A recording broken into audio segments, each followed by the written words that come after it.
الساعة 2 بالليل، عينك بتقفل، بس لسه وراك شغل أو مذاكرة.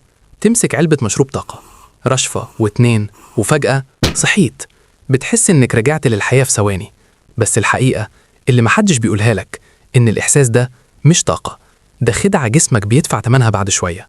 خليني أسألك سؤال صريح، ليه بعد كام ساعة بتحس إنك مكسر أكتر من الأول؟ وليه كل مرة بتحتاج علبة أكتر من اللي قبلها؟ الموضوع مش صدفة، اللي بيحصل جواك أخطر مما تتخيل.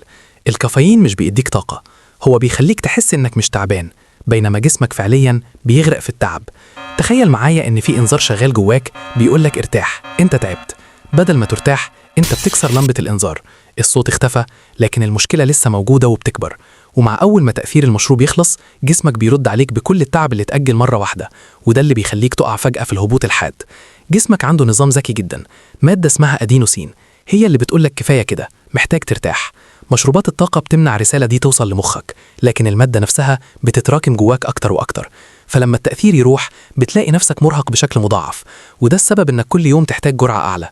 نفس الشخص اللي كان بيشرب علبة بقى محتاج 2 وبعدين 3، مش عشان جسمه بقى أقوى، بالعكس عشان جسمه بقى أضعف.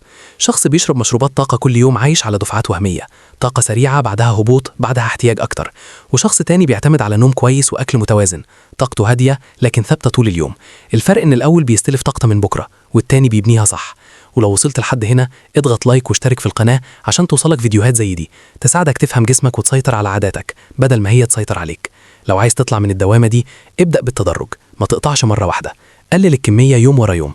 أول ما تصحى، اشرب مية قبل أي كافيين، وابدأ يومك بحاجة طبيعية جسمك يفهمها، واستبدل المشروبات دي بقهوة خفيفة أو شاي، لكن بكميات محسوبة.